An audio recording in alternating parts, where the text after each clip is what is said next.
400 paratroopers ने आसमान को नाप दिया। जाबाज कमांडो का फ्री कॉल भारतीय सेना के शौर्य और पराक्रम की तस्वीर पेश कर रहा था। हेलीकॉप्टर की गर्जना से रेगिस्तान गूंज रहा था। टैंकों का शोर दुश्मनों को डरा रहा था।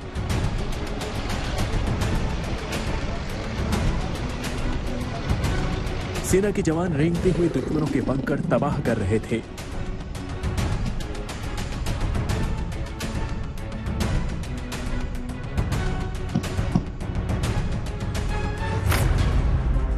यह है कोरोना महामारी के बाद सेना के सबसे बड़े युद्धाभ्यास की बानगी। राजस्थान के रेगिस्तान में 2 दिनों तक सेना ने ऑपरेशन दक्षिण शक्ति को अंजाम दिया। इस सैन्य ऑपरेशन ने सेना के तीनों अंगों थल, वायु और जल के 30,000 जाबाजों ने अपना जौहर दिखाया।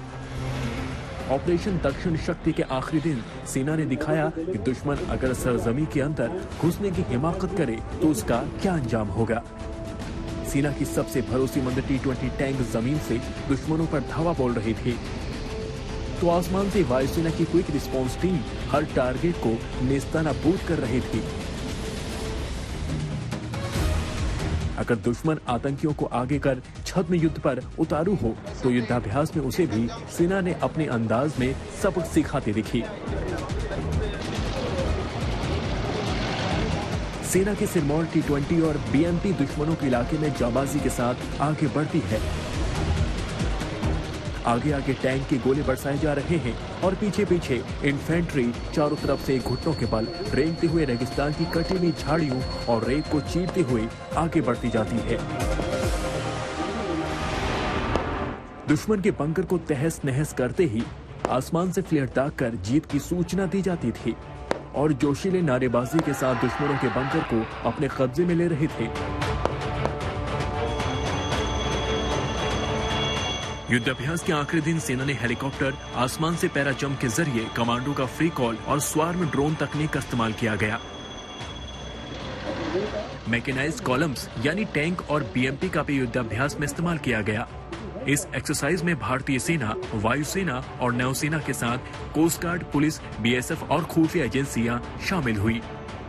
सेना प्रमुख नरवणे की मौजूदगी में गुजरात के कच्छ के रण से लेकर राजस्थान के मरुस्थल तक चल रहे सैन्य अभ्यास में सेना ने अपनी पारंपरिक और मॉडर्न तकनीक का बेहतरीन ढंग से धरातल पर प्रदर्शन किया।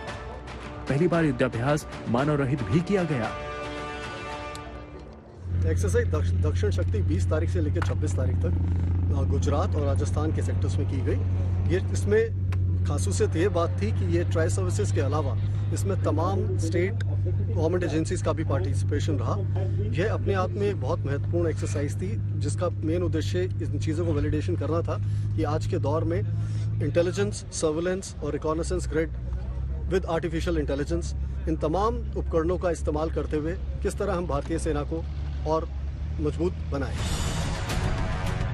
दक्षिण शक्ति युद्धाभ्यास का मकसद देश में थिएटर कमान बनाने की तैयारी के लिए युद्ध की परिस्थितियों में सशस्त्र सेनाओं के साथ मल्टी एजेंसी यानी खुफिया और सुरक्षा एजेंसियों से बेहतर तालमेल स्थापित करना है।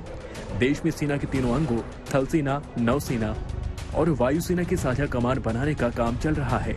थिएटर कमान बनने के बाद देश में तीनों अंगों के अलग अलग कमान नहीं होंगी, बल्कि थल सेना, वायुसेना और नौसेना की इंटीग्रेटेड कमान होगी। जैसलमेर से विमल भाटिया के साथ मंजीत नेगी, दिल्ली, आज तक।